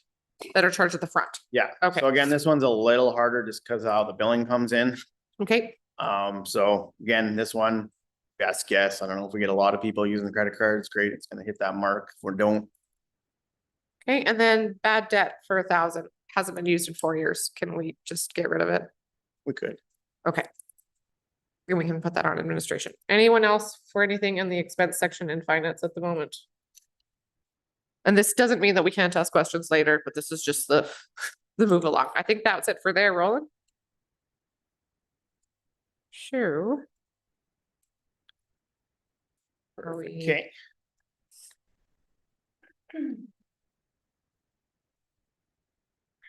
So with that, then we can kind of jump back up within the document. Oops. Let's get back to the top here.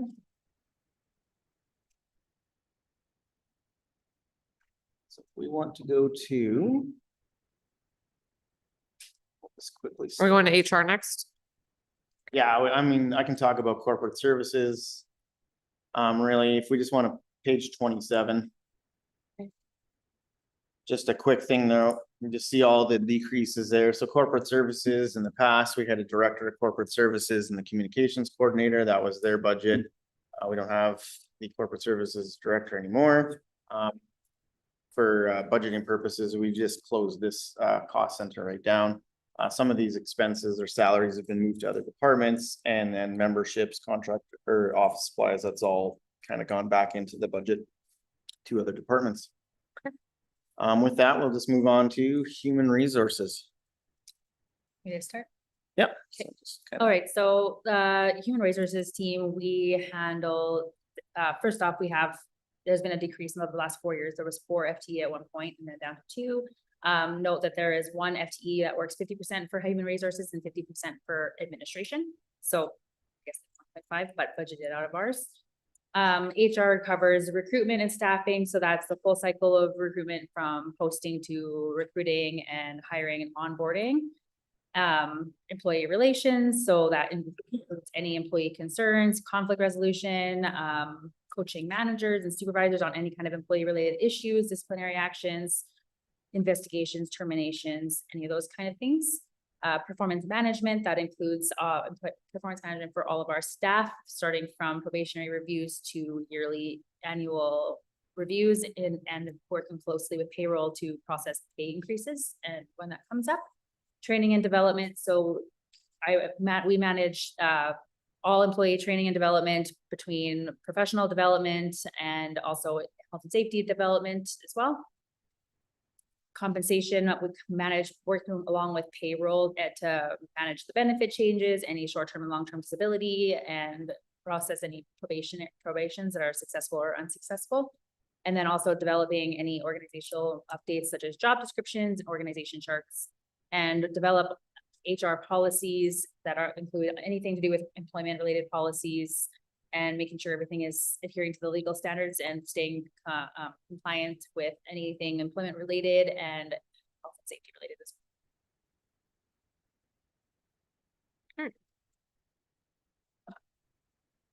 So perfect. That's the kind of the overview here. I'll just kind of go through some of these items here and then we'll also, April can kind of speak more on the software piece here. So you all did receive a separate piece of information on the additional software ask, kind of what we're looking for. That's all in there. We can get, now that we have April here, can I ask a little bit more questions?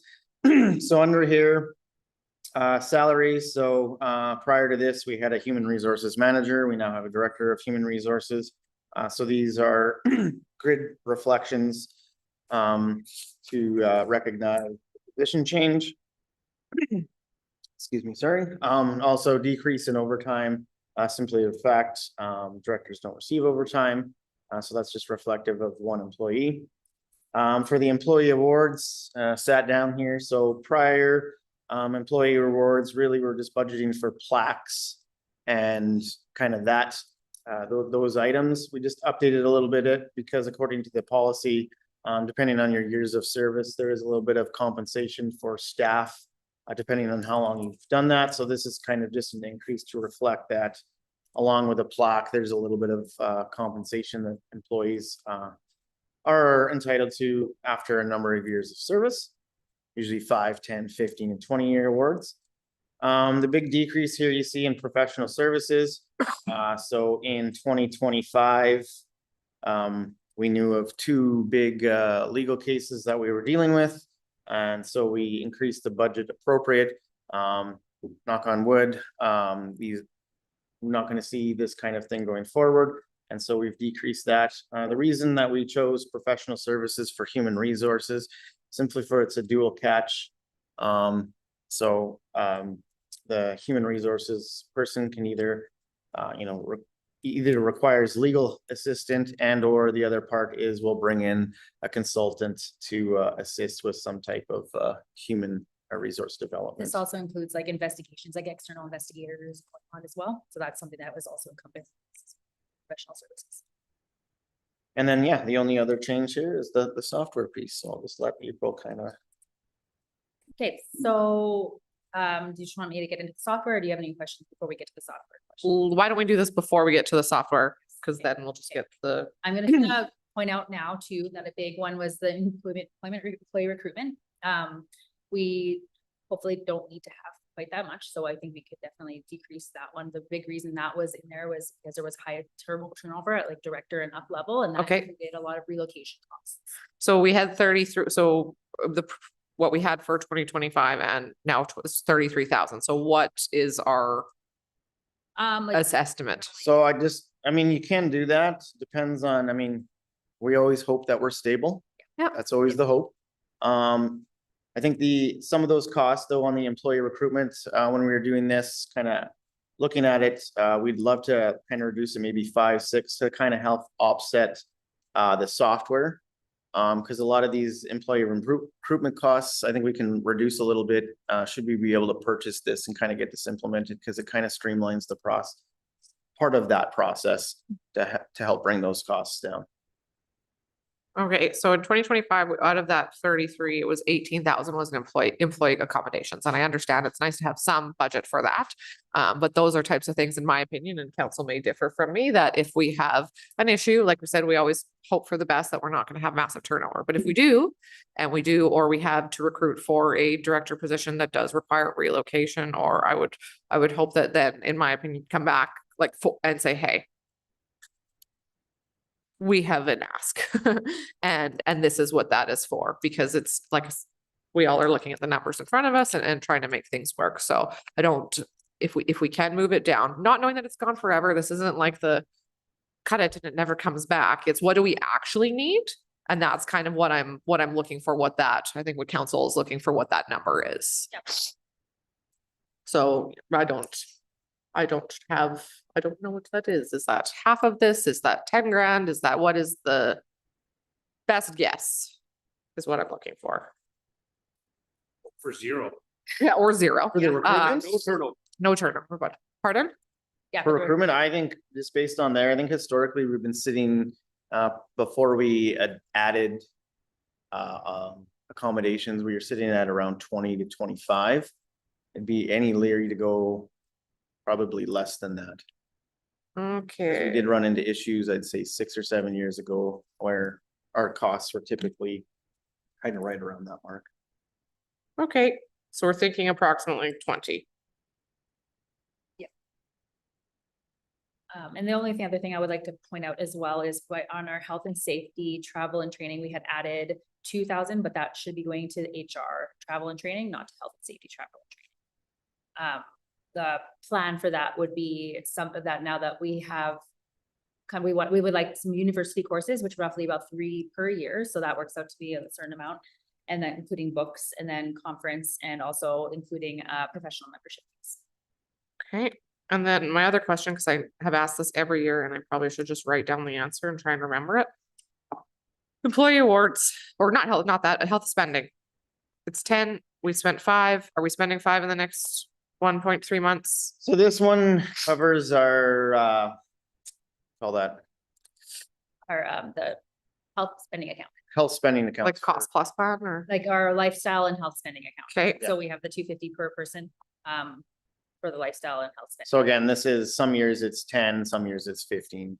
Entirely Depending based on, usage. depending on the usage, right? And depending on the timing, yeah. Yes, if employee, okay, And so basically some of that too, when we top it up, what did we spend 15 grand? Some of it gets topped up and rolled over, right? Depend on how they bill, and then Yep. it gets depleted. Counselor Bowes?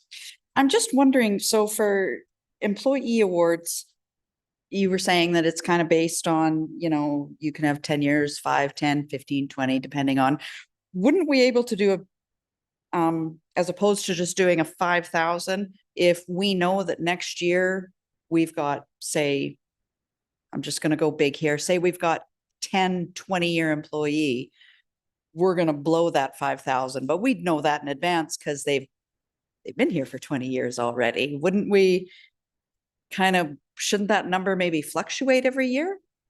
You could, again, sometimes though, when you've tried to done that in the past, I mean, if Sometimes they those people leave, don't then, always- then you just save the money, but yeah. Generally, yeah, this is best case kind of where this gives us a little bit of a better target, but you know, if half these people leave by next year, usually, you know, I think the higher risks, the 5-year, 10-year, you're usually pretty here, but even then, I'd say in the last 5 years, there's also been just trying to hit that target. So this is kind of a average or best case. average like years that are lower and then average that years that are somewhat higher Yeah. as well.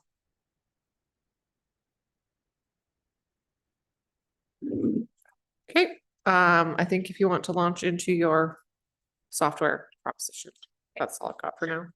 All right, so if you all had a look at the business case, the big reason I'm asking for something like this is for the HR department in general is very manual.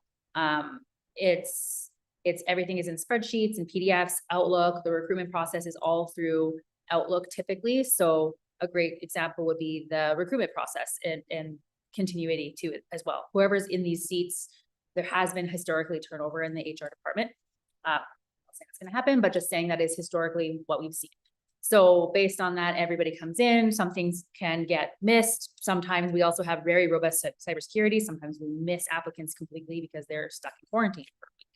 So that's just the recruitment piece of it.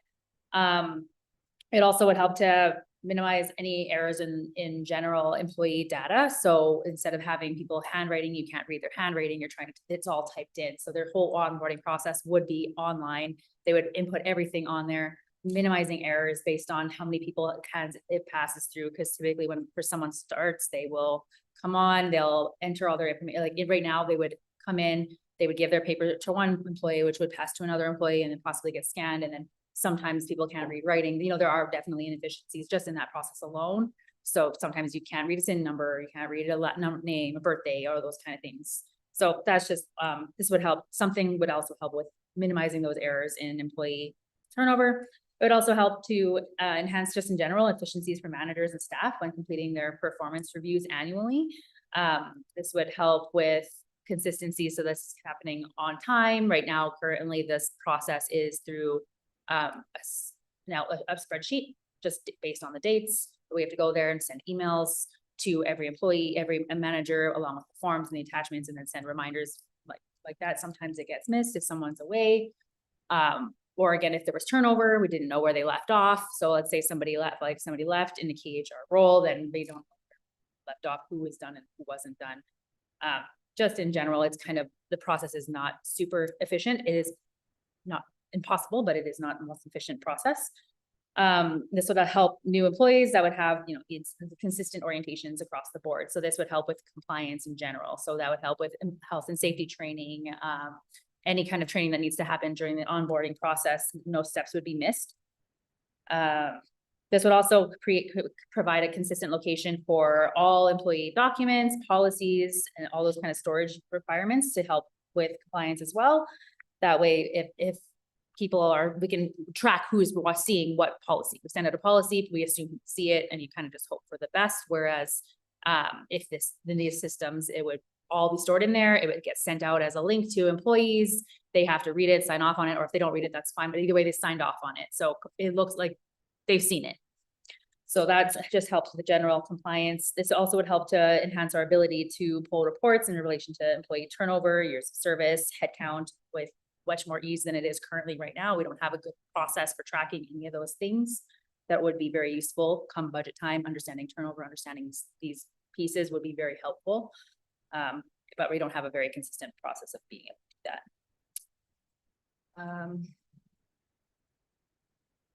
It's just like, do you have any questions at this point? I think the big piece on here, just being here as long as it is, this part of like records management too. Like this is a big proponent of records management. Just having this consistent place to actually store everything. It's not director dependent or manager dependent where somebody likes to put it in this filing cabinet and we get a new person coming in and then we spend 3 months kind of redoing the whole thing. It gets rid of that process. And really the whole HR process is really decentralized. It's that forward thinking kind of platform here where we're trying to make the organization more robust, more efficient, and really solidify the processes that we have. And they're not so individually compliant, and it's a little bit easier, especially when say April's away.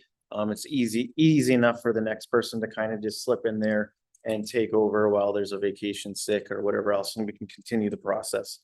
Also help with employees to be a little more self-sufficient as well on basic things. Like they would be able to access certain records. Hey, instead of emailing us or getting hold of us or waiting until we're here for, let's say, a certificate, they can look at their own employee files and manage it themselves. So they could come in and upload their own certificates instead of sending it to us. Then we print it and send it to someone else. And then it doesn't get lost in the people. That would also help with like health and safety processes as well, to having like the orientation. They have a learning module in it as well. That would include the virtual learning pieces.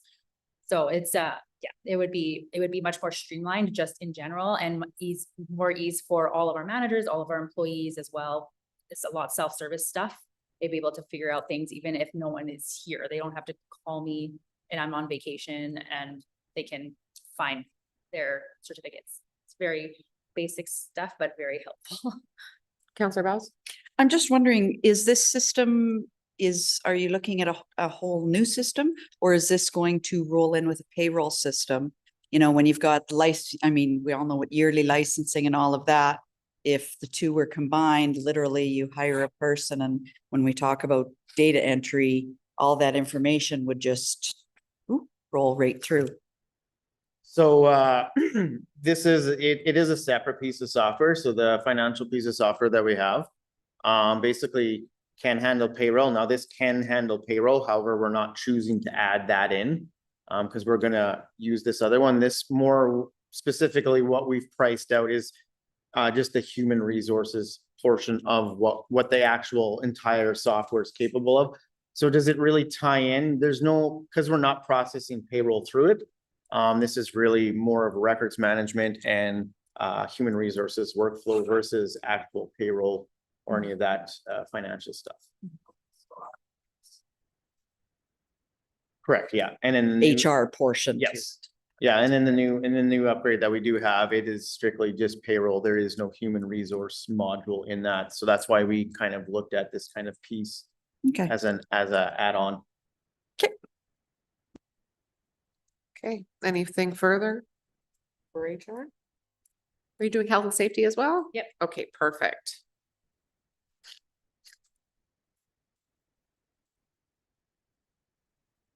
Okay, for our health and safety, so our health and safety department is a department that manages and makes sure we are compliant with OHS regulations, acts, and creates the health and safety management system. They also work on minimizing any kind of incidents and making sure everything is compliant based on WCB needs and just Alberta OHS requirements, including auditing as well. Our health and safety auditing process as well is done through here, and any kind of workplace inspections and site inspections are also done. Workplace incident inspections and site inspections, and hazard identification, training, reporting of any kind of incidents that happen. Safety additionals, any kind of safety training to stay compliant for based on each role specific. So what roles need which training that is done, health and safety orientations based on the requirements from the OHS Act, and also emergency response planning.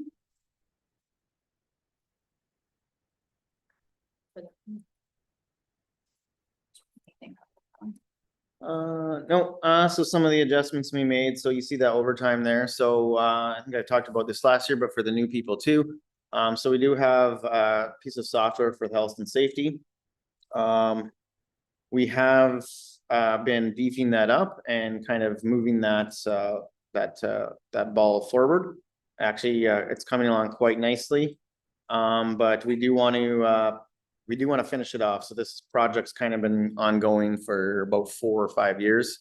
Just with the turnover in health and safety, we get one person on board, they start working on a little bit, and then the next person comes in. So we're just looking for a little bit of additional overtime so that we can kind of go full tilt here and really get the software that we're using kind of up and running and implemented fully within the year. The overtime will also help to encompass times that there's audits as well, big audit seasons. There's a lot of times where, like this year, for instance, we got audited 3 times. So twice externally and once going out external as well. So the overtime just helps. We have one health and safety employees. So this kind of helps with those times that busy with auditing and then the software implementations. And just in general, we have a lot of staff that work hours as well. So if it's happening, they have to be investigated within a certain time frame. So this is kind of what the overtime would be asked is required or looking for. And then as mentioned, the $2,000 training here, we'll move it into the HR budget. And then for the for the other training line, that's our corporate wide training. And so looking to increase that so that we can meet all our needs. And so within that, this is first aid, CPR courses, ICS courses, which can tend to really ramp up sometimes depending on how many people in any given year that we need to do that. So generally all staff have to have some level of ICS. And so this is kind of the increase to meet all our needs. Counselor Gramlich? So the training corporate wide would be for people without it, obviously. If we did like 11 last year and it's gonna go up to 16, we're not taking the training yearly. Like if we. So I can speak to that a little bit. We put a lot of health and safety training this year into HR training. Almost most of HR corporate training is health and safety related. It was almost all ICS training and all first aid because we blew this one. We got over this one. But we also had this year was women's regulations changed. So we had to do a organization-wide women's training, which increased basic training costs as well.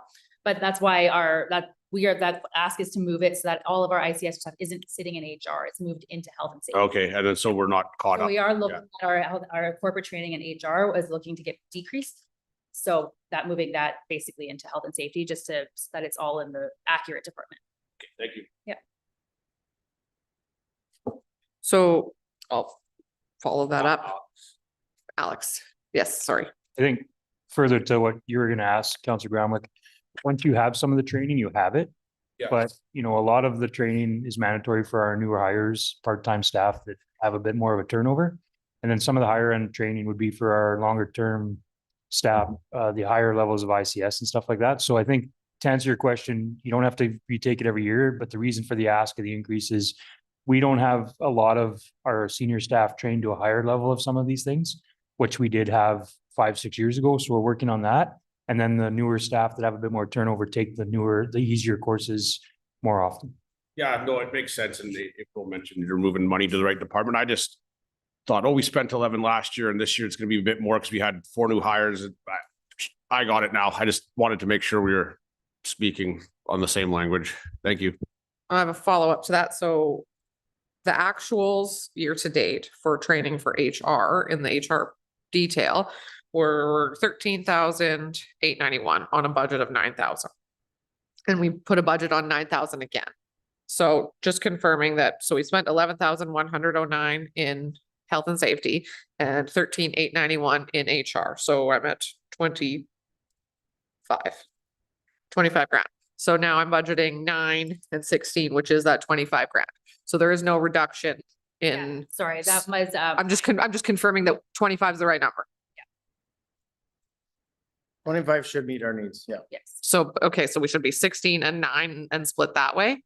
And it should be 25 and that's what we're expecting moving forward. And then, just because we had such a big year with the WMIS and all this other stuff, now we can actually get back on our human resources for other.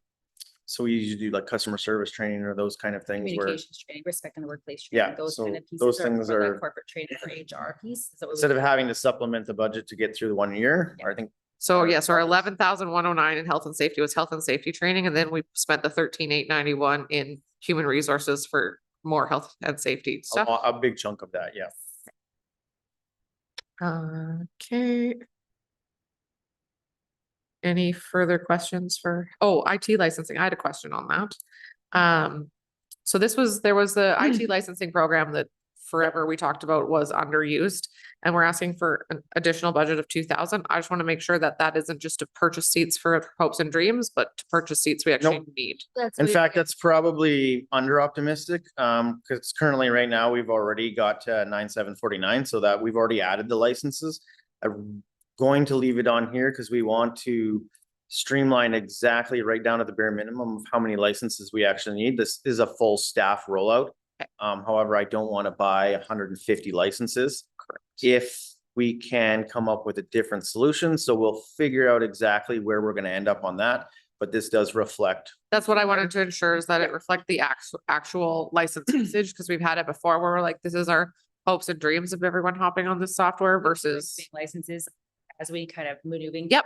It, so that just to kind of stay within it, it would be better if we could have. Right, so- to have it always have licenses. And- It's like, And that's how software works now with everything on the cloud and all the software licensing. And a lot of people pay for extra software that we all have subscriptions to things that we don't need and we forget about. And I know we've had hoped before that there was a higher uptick, but we didn't have anyone in health and safety. So I just wanted, you've answered my question. I just wanted to Thank confirm. Yeah, and I think ideally where we're gonna see this probably end up is around the $18,000 mark.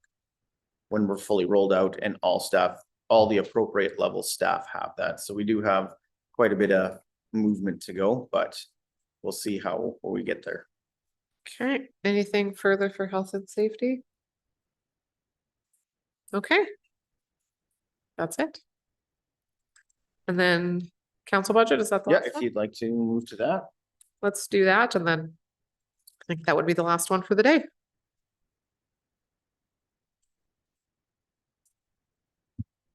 Council is on page 12.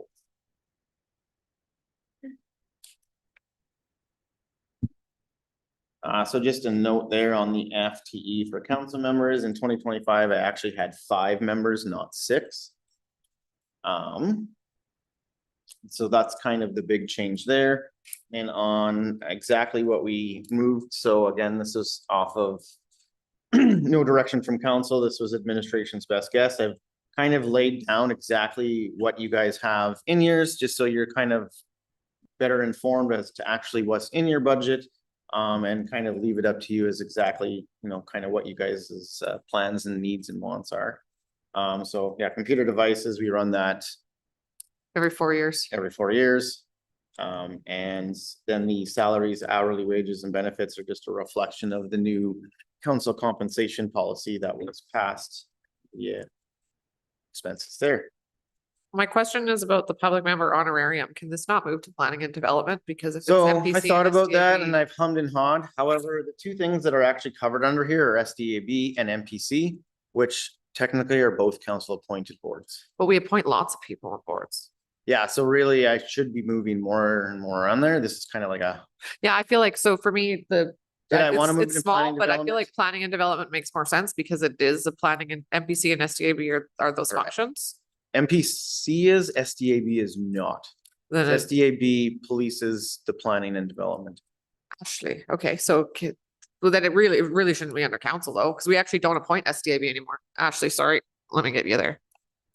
So we don't appoint council members to SDAB. We appoint at max 2 public members. Does So, our council do the SDAB public members?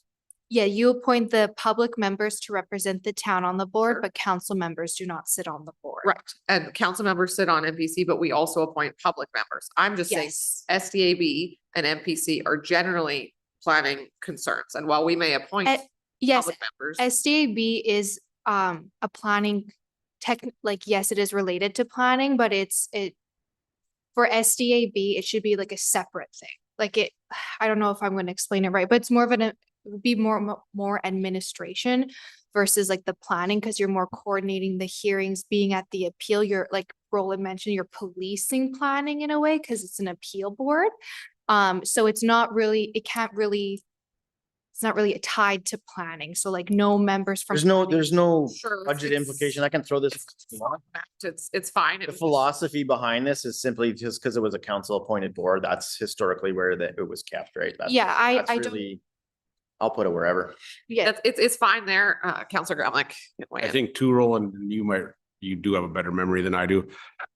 I'm like the mayor where but it's just, there's no change in budget. It's just a It's- philosophy. I would think, okay, this belongs in planning, like I still agree with her. But I think maybe at the time when it popped into here, we weren't giving honorariums to everybody, and council of the day was like, hey, we need to beef this up because we're not getting people to apply on board. So maybe that's how it got parked in here, but No, Saves- it's been, I think it's been in council's budget for like Okay. 25 years. saves us no money. Doesn't matter, but does. to It's some- fine. It was just it's gonna be there no matter what. Yeah, it was a debate on odd. whether I was going to move it actually prior, and then it was like, no, this makes more sense if it's a council appointed board. We should probably just leave it. There, but don't- other than that, yeah, it's really, I think I went through and kind of just gave you guys on the admin notes there exactly kind of what's historically been council has spent money on within each code there. Counselor Gromnick. Memberships, that's gonna be the Northern Alberta elected leaders thing that I don't think we get much out of. It's not, I don't know, what, check in, Ashley, isn't really a motion, but pencil this in. What do we lose if we didn't pay for that? It's 1,500. Yeah, All it no, is. not money. I mean, like Oh. what does the town lose by not sitting on this board that we never attend? Fair. I mean, I haven't, every time the meeting has come up, it's always been on because it's once every 3 months and it's always been very challenging to make. So for me, there hasn't been a huge benefit thus far.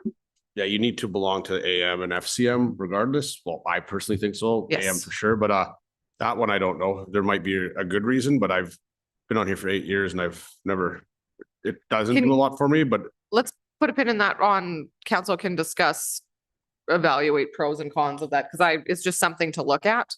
The rest of it is mostly just our wage changes and, yeah.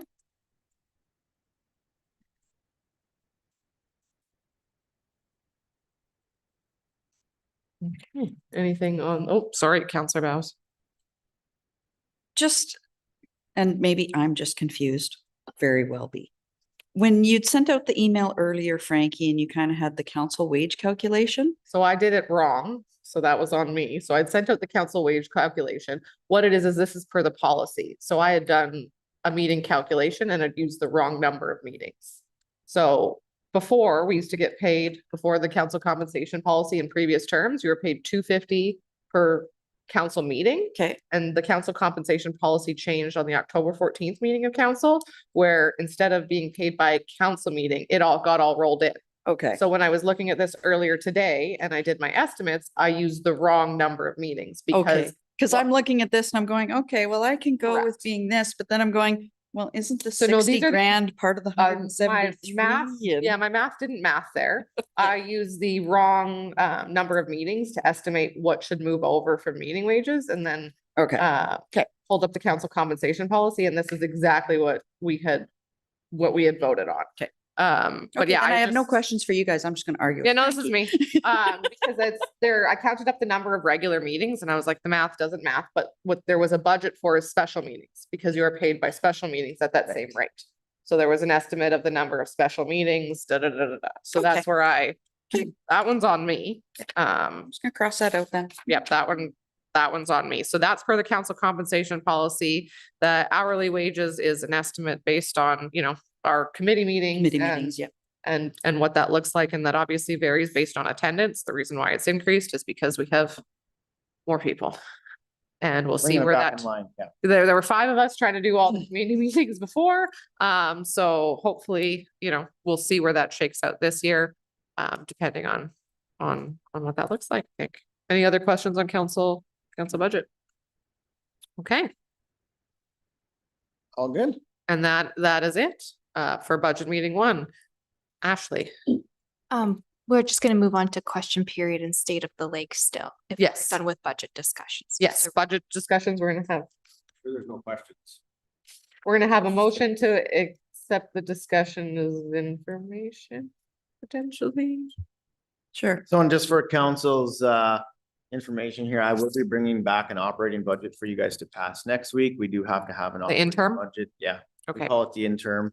There's no really such thing. It is the budget, and we will amend the budget in the springtime once we're fine. So that will be coming next week, so we can get that cleared. get that through. So yeah, so for new counselors, we have to, for the MGA, we have to pass a budget in order to spend any funds in January.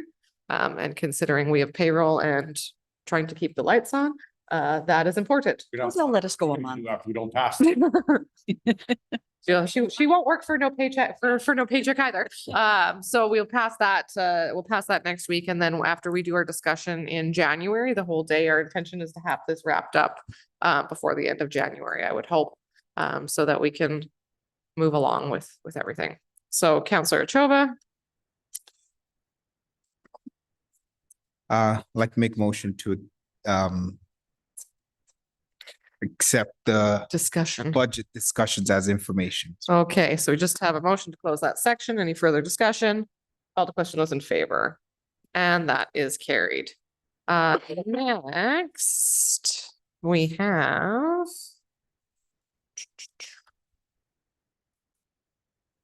Question period. Do we have any questions for council? From council for administration? Okay, we're gonna move along, because no one's hands up and it's been a day and I apparently can't talk anymore. State of the lake.